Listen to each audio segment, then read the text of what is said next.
My name is Diane Calloway. I am 29 years old. And by the time my sister's wedding weekend was over, I had found a locked cedar box that answered every question I had never known to ask. I want to tell you that story, but I need you to understand something first. I did not go looking for it. I was not suspicious. I was not building a case. I was a 29-year-old woman sitting alone in my late grandmother's bedroom at 1 in the morning, holding a brass key I had carried for 11 years, and I opened that box because I had nowhere else to be and nothing left to lose by knowing. The property deed was on the bottom. The ledger was on top.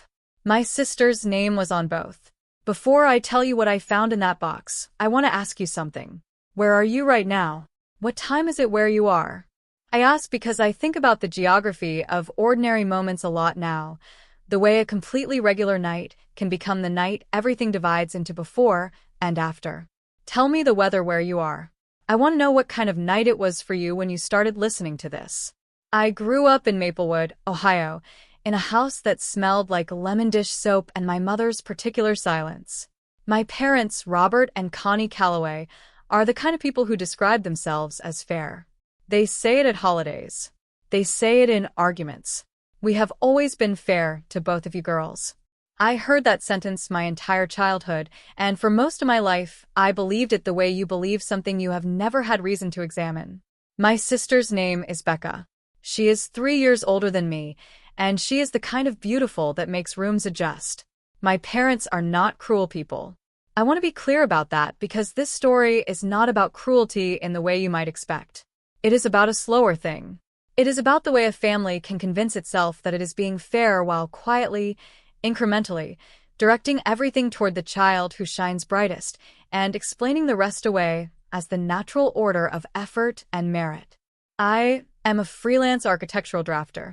I have worked for myself since I was 24, after 2 years at a firm in Columbus, where I learned the industry and saved $14,300 to cover my first 6 months of solo overhead. I am not wealthy. I am not struggling. I live in a one-bedroom apartment in Worthington with a drafting table by the window and a cat named Aldous, and I am, by most definitions, fine. My grandmother, my mother's mother, Patricia, who everyone called Gran, died in February of last year.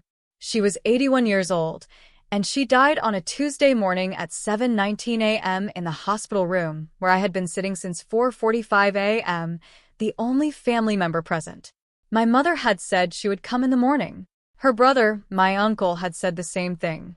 I had driven down from Worthington the night before because the nurse had called me specifically because my name was on the emergency contact form because Gran had put it there herself 3 years earlier when she updated her paperwork. I sat with her through the night. I held her hand when her breathing changed at 6:47 a.m. I was the one who called my mother at 7:22 a.m. to tell her. Gran left behind a house in Granville, Ohio, a modest savings account, and a locked cedar box that she had kept on the top shelf of her bedroom closet since at least as far back as I could remember. She gave me the key in the summer I turned 18. She pressed it into my hand after Sunday dinner, standing at the back door of her house while the others were still inside. She said, "Keep this safe. You'll know when." I asked her what had opened. She looked at me for a long moment and then said, "When you're ready, you won't need to ask." I thought it was one of her philosophical moments. She had a lot of those. I put the key on my keychain between my apartment key and a small enamel compass that had belonged to her husband, and I carried it for 11 years without opening anything. It was 7:14 p.m. on a Friday in early June when my parents flew in from Ohio for Becca's wedding weekend. The rehearsal dinner was at a restaurant called Vantage in the short North District of Columbus, a place with white tablecloths and a private dining room that my parents had reserved for 42 guests. Becca had chosen it. The wedding itself was the following afternoon at a vineyard 40 minutes outside the city, and the total event, venue, catering, florals, photographer, videographer, the rehearsal dinner, the honeymoon deposit, had cost, by the number my mother had mentioned casually in March, $97,000. My parents paid for it. They had said so in the same casual way. We wanted to give her something beautiful.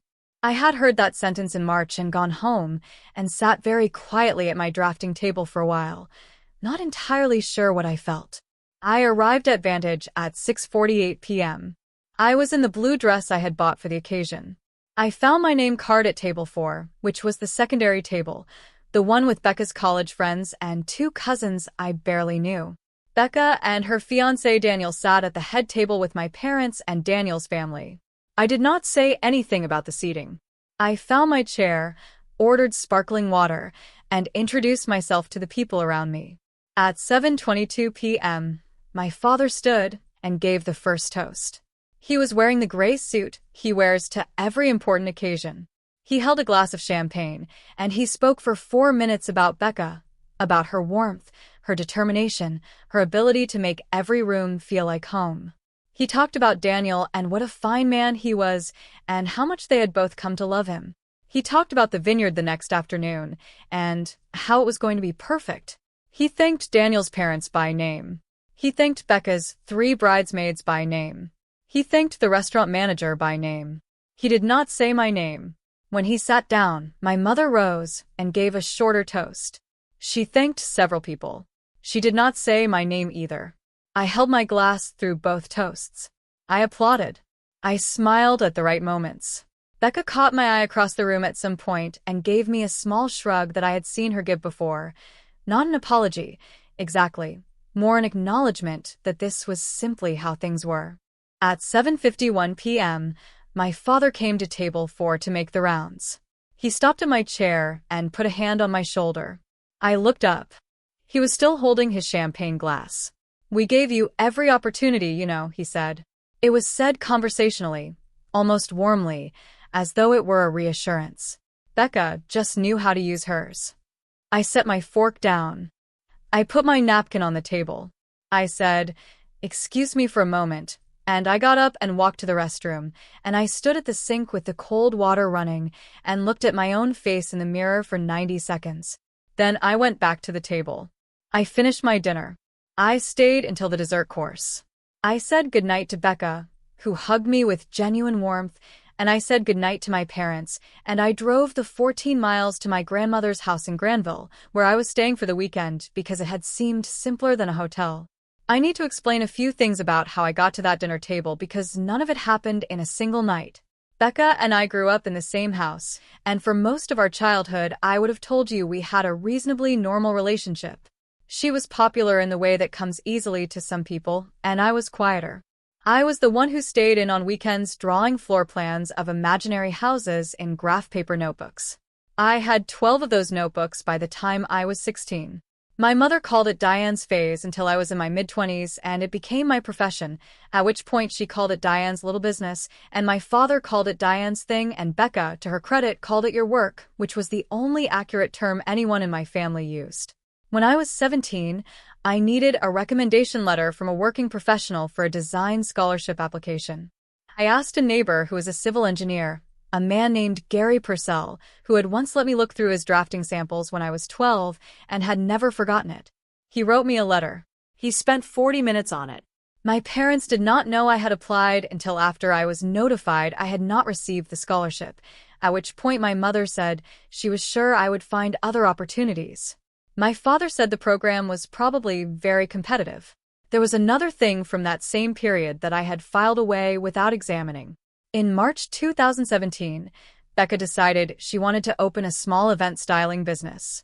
She had been working as an administrative coordinator at a catering company and had an eye for arrangement and color that I had always genuinely admired. My parents called me that same week to tell me, excited in the way they get excited about Becca's plans. By June 2017, they had given her $14,000 to cover her business registration, initial equipment, a website, and 3 months of studio rental in a shared creative space in Clintonville. I remember the number because my mother mentioned it in passing on a phone call, the way you mention something that is simply a fact about the world. Becca's business was called Vantage and Bloom, and it was genuinely beautiful. I attended her soft launch, and I told her so honestly. It closed 18 months later, when she decided event styling wasn't what she wanted after all. My parents did not seem troubled by this. In February 2019, 7 months before I enrolled in the certification program, I had asked my father, directly, just him, on a Saturday phone call, whether there was any possibility of a small loan, around $3,000, to replace the drafting tablet I used for client work. The original had died after 4 years, and the replacement I needed cost $3,340. He said it wasn't a good time, that they had some expenses coming up.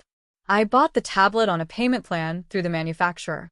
I paid it off over 14 months at $238 per month. I did not mention the loan request again, and neither did he. In September 2019, when I was 23, I was accepted into an advanced drafting and design certification program at a continuing education institute in Columbus. The tuition was $8,400 for the year. I had $4,100 saved. I called my parents to ask if they could help with the remaining $4,300. My mother said she would check with my father. 3 days later, she called back and said they were a little tight right now and that I might want to look into loans and that they believed in me and that I had always been so resourceful.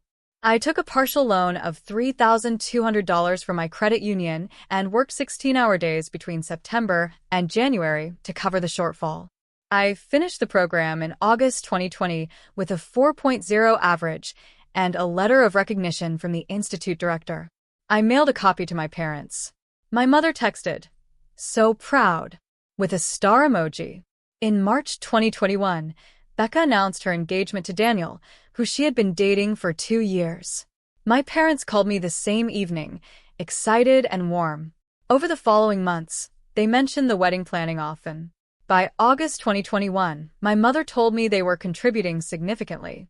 By October 2021, she mentioned a number, $72,000 at that point, with the vineyard deposit and photographers still outstanding.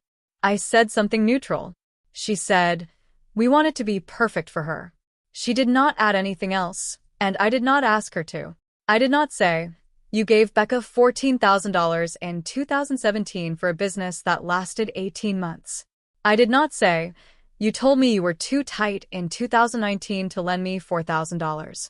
I did not say it that October, and I did not say it at Christmas, and I did not say it in the spring when my mother called to ask if I would help address the 214 wedding envelopes by hand because Becca had loved my handwriting since we were children. I spent 3 evenings in February addressing those envelopes. I did not charge for my time. In January 2022, 6 weeks before Gran died, I visited her in Granville for a weekend. She had been declining slowly for 2 years. And she was quieter than she used to be, but her mind was still sharp. She knew the names of all her plants. She remembered the birthday of every person she had ever loved. On Saturday evening, we sat together in her living room while it snowed outside, the particular heavy Ohio snow that makes the world go soundless, and she held my hand for a long time without speaking. At some point she said, "I kept track of things, Diane. A person should know what they're owed." I asked her what she meant. She squeezed my hand and said, "The box." She said it simply, the way you say the name of something you have been thinking about for a long time. I thought about that conversation for a while after she died, and then I thought about it less as the year went on, and the wedding consumed the family's attention. The box had a key. I had the key. I had been inside Gran's house a dozen times since her death, paying the utilities, meeting with the estate coordinator, collecting her mail, and I had walked past her bedroom closet every one of those times. Something held me back. I am not entirely sure what. Maybe I did not want to know. Maybe I was not ready in the way she had predicted. There was one more thing I knew, and I had known it for 4 years without fully examining what it meant. In June 2020, I learned through a conversation I was not supposed to overhear, my parents' voices carrying through a thin wall at my aunt's house during a 4th of July gathering, that my grandmother had been making regular transfers to my parents' checking account for at least a decade. My mother said something about Gran's arrangement. My father said something about it being better to keep things quiet, that it was just easier. I had stood in the hallway for a moment, holding a bottle of sparkling water, and then I walked to the kitchen and offered to help with the food, because I did not have the vocabulary yet for what I had heard. I arrived at Gran's house in Granville at 9:37 p.m. on the night of the rehearsal dinner. I let myself in with my key and turned on the kitchen light and stood in the middle of the kitchen for a moment, listening to the refrigerator hum. The house smelled the same as it always had: cedar and old books and something faintly floral that I had never been able to identify. I poured a glass of water. I stood at the kitchen window and looked at the dark garden. Then I went to bed. The next morning, Saturday, the day of Becca's wedding, I woke at 6:51 a.m. to a text from my mother. It said, "Big day. Make sure you look nice. This matters to your sister." I put the phone face down on the nightstand. I made coffee. I stood at Gran's kitchen window and watched the light come across the garden she had kept for 40 years, the one she had never let anyone else weed, and I thought about my father's hand on my shoulder the night before and the particular warmth in his voice when he said the thing he said. At 9:15 a.m., I went upstairs to find a scarf I had left in Gran's guest room the previous spring. I walked past her bedroom door, which was partially open as I always left it. I stopped. The cedar box was on the top shelf of the open closet, right where it had always been, dark reddish wood, about the size of a shoebox, with a small brass lock that matched the small brass key I had been carrying for 11 years. I had looked at that box 100 times. This morning, for the first time, I walked into the room. I took it down. I carried it to the bed and sat on the edge of the mattress and held it in my lap for what was probably 2 minutes, feeling the weight of it, which was heavier than I expected. Then I went to my keychain, found the key, and turned it in the lock. It opened without resistance. Inside, a small handwritten notebook, Gran's handwriting, the careful forward-leaning cursive she used for everything that mattered, and beneath it, a folded document with a green cover page that I recognized immediately as a property record form from the Licking County Recorder's office. I picked up the notebook first. It was a ledger. 31 entries, running from August 2013 to November 2022. Each entry had a date, a dollar amount, and a notation in Gran's hand. The entries read like this: August 14th, 2013, $2,400, Diane, fall tuition gap. Wired directly to her Columbus account. Robert and Connie not informed. And then, March 7th, 2015, $1,850, Diane, medical deductible after appendix surgery. She did not ask. I did not want her to have to ask. And then, September 2nd, 2019, $4,300, Diane, certification program balance. She asked Robert. He said no. I covered it that afternoon. She will think it was a bank error or a miscount. Let her. I read that entry 3 times. September 2nd, 2019. I had called my parents on September 3rd, the day after enrollment opened. My mother had said they were tight. I had taken out the credit union loan on September 8th and paid it off across 14 months. Gran had wired the money on September 2nd, the day before I called. She had known I would need it before I knew to ask. 31 entries. Every one of them for me. The total was $28,547 across 9 years, directed to my accounts through transfers I had variously categorized as mispostings, anonymous deposits, or mistaken credits I had meant to investigate and never did. She had been watching my bank account through some arrangement with the branch where she had kept her accounts for 41 years, through a banker she had known since he was a loan officer, and she was a young woman with a savings account and 2 children. I sat with that for a long moment. The morning light came through Gran's east window at a low angle and lit the notebook in my lap. She had written Robert and Connie not informed 11 separate times across 31 entries, once just, "They don't know and they won't," and once, in the entry from December 2021, the last Christmas entry for months before she died, "I am running low, but I am not sorry." She knew what was happening in her family. She had been correcting for it, quietly, for 9 years, using her own money, without telling anyone, because she understood that telling anyone would have ended it. I put the notebook down. I picked up the folded document. The green cover page said, Licking County Recorder, warranty deed, transfer of residential property. The address was Gran's house address in Granville. The transferring party was the estate of Patricia Elaine Donovan. The receiving party was Rebecca Marie Calloway Moore. The transfer date was October 14th of the previous year, 8 months after Gran's death. While I had been paying the utilities and meeting with the estate coordinator and addressing Becca's wedding envelopes by hand, Someone had been filing a deed transfer for the house I was sitting in.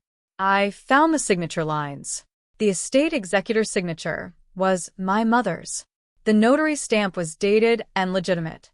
The third signature, co-consenting family heir, read Diane Marie Calloway, in a handwriting that curved where mine angles and closed the A's where mine leaves them open. The county had assessed the property at $214,000 the previous April. Something inside me went very still, not numb, not cold, but still the way still water holds its surface right before a stone enters it.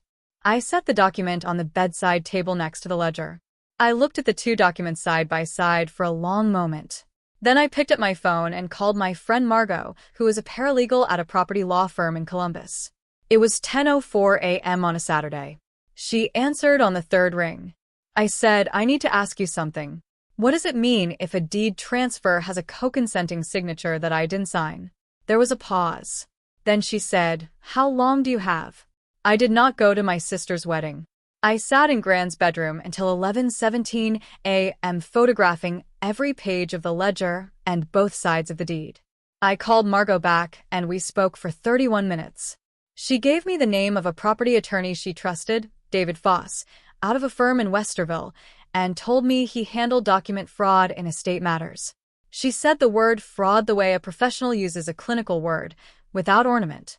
I wrote his name and number on a notepad from Gran's kitchen drawer. At 11:53 a.m., I texted Becca, I'm so sorry. I'm not feeling well. I love you and I hope today is everything you've wanted. She replied 12 minutes later with a heart emoji and a sad face. I put the cedar box in my overnight bag. I locked Gran's house. I drove home. I called David Foss at 8:47 a.m. on Monday morning. His assistant took my name and a brief summary and said he would return the call within the business day. He called at 2:14 p.m. I described what I had found. He asked me to send photographs of both documents. I sent them at 2:31 p.m. from my phone. He reviewed them and called back at 4:09 p.m. to say he wanted to meet in person. We scheduled for Wednesday, June 12th at 9:30 a.m. In that Wednesday meeting, David Foss set printed copies of the photographs on the conference room table and told me three things clearly. First, the signature on the co-consenting line was not mine, and a basic visual comparison would support that before any expert analysis was involved. Second, the transfer of an estate property using a forged signature constituted deed fraud, which made the transfer legally voidable, meaning it could be unwound through the recorder's office and probate court, regardless of how much time had elapsed. Third, the estate executor, my mother, would be named in the motion and would be formally notified. He said that last part looking directly at me, giving me the chance to hesitate. I did not hesitate. Before he filed, he asked me one more question. He said, is there any possibility you sign this document without fully understanding what you were signing? I told him no. I told him I had never been presented with any estate documents for my signature, had never been contacted by a notary or a recorder's office or any attorney associated with my grandmother's estate, and had not spoken to my mother about the estate in any substantive way since the April meeting with the estate coordinator, at which no deed transfer had been discussed. He wrote that down and said, good. He said it the way a professional says a word that carries precise legal weight. He also flagged something else from the deed that I had not caught on my own. The notary stamp on the document was issued to a notary named Patricia Sowell operating out of Licking County, legitimate, active commission, verifiable. But the date on the notary stamp was a Sunday. Notaries in Ohio can legally notarize documents on Sundays, so it was not automatically invalid. But David said it was worth noting that the transaction had been handled on a Sunday in October with a notary working outside a standard office context, which was consistent with a process designed not to leave a paper trail through a normal business channel. He filed the initial motion with the Licking County Recorder's Office on June 19th at 3:22 p.m. At 11:23 a.m. on June 20th, my mother called me for the first time since the wedding weekend. I did not answer. Her voicemail said, Diane, I think there may have been some confusion about the house. Can you call me? We should talk about this before it gets complicated. I did not call back. Between June 20th and June 28th, my phone logged 14 missed calls from my mother, 3 from my father, and 2 from a number I did not recognize that turned out to be my Aunt Carol, who left a voicemail asking me to consider what I was doing to the family. On June 25th, Becca left a voicemail that said, "Diane, I don't know what's happening, and no one will tell me the details, but whatever it is, I didn't know about the house. I want you to know that." I believed her. Becca is not calculating. Becca moves through the world receiving what is offered to her and rarely asking where it came from. That is not malice. It is a different kind of not looking.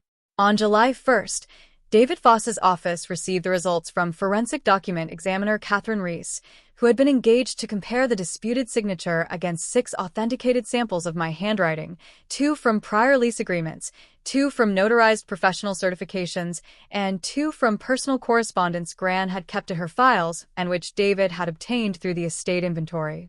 Catherine Reese's report concluded with high confidence that the co-consenting signature on the October deed was not produced by the same hand as any of the 6 authenticated samples.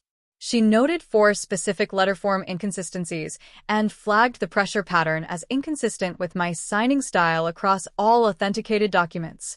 On July 3rd, David submitted that report to the Licking County Recorder's Office. The Recorder's Office froze the transfer the same afternoon and referred the matter to the county's probate court for formal adjudication. My mother called at 3:47 p.m. that day. I answered. She did not yell. Her voice was the controlled, deliberate voice she uses when she has decided how a conversation is going to go before it begins. She said, "This is going to destroy your sister's marriage." She was counting on that house for their future. "You know how much they need it right now." Then she said, "We did everything for you. Everything we could. And this is what you do with it."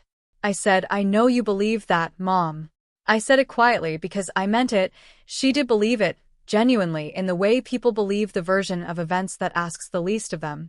I said, "I'm going to let David handle the rest." And I ended the call and stood in my kitchen for a while, looking at the drafting table by the window and the cat asleep on the stool beside it, and the particular afternoon light coming through at the angle it always came through in July. She had said, "We did everything for you," in the same tone my father had used at the rehearsal dinner when he said, "We gave you every opportunity." It was the same sentence, spoken by 2 different people in 2 different rooms 6 weeks apart, and the thing they had in common was that neither of them had ever been asked to prove it. Gran had asked. Gran had kept 31 entries across 9 years because she understood that love is not a feeling you announce at a toast. It is a record you keep when no one is looking.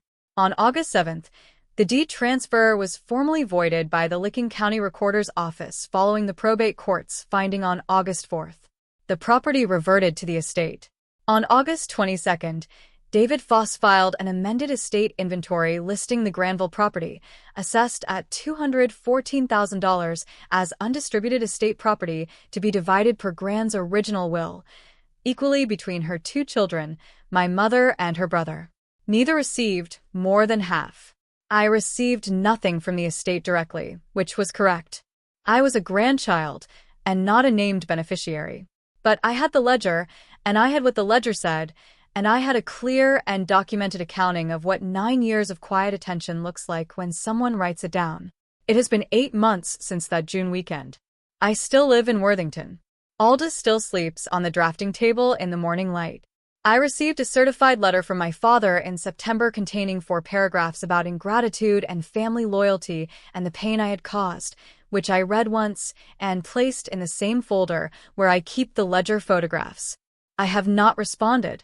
Becca and I have spoken twice, once in September at length, and once in November briefly.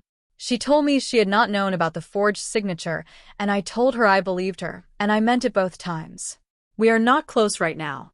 We are in the slow, careful early stages of figuring out who we are to each other when the frame our parents built around us is no longer the only one available. That is a project with no deadline. I am patient with those. What stays with me is the ledger. Not the property, not the voided deed, not the forensic report, the ledger. 31 entries in Gran's careful cursive, kept across 9 years, because she understood that some things need to be witnessed even when no one else is watching. She gave me the key at 18, and told me I would know when. I was 29 and sitting alone in her bedroom after a dinner where my father had reduced my entire life to a sentence designed to close the subject, and she was right. I finally knew. Some truths are patient. They wait in locked boxes until the right person is ready to understand what they contain. The clearest accounting is always in the details. Not the speeches at the rehearsal dinner, not the toasts at the wedding, not the sentences passed across tables as reassurances. The details. The exact date. The specific amount. The notation in the margin that says, "She did not ask." I did not want her to have to. Before I go, I want to leave you with something to sit with. If you were in my position, if you had carried a key for 11 years and finally opened the box to find both a record of what had been quietly given to you and evidence of what had been quietly taken, would you have opened it sooner? Or do you think there is a reason we sometimes carry things a long time before we are ready to understand what they contain? This channel tells stories about family, about boundaries, and about the quiet ways people find their footing when the ground has shifted. If this story spoke to something real in your own life, we are glad you found it.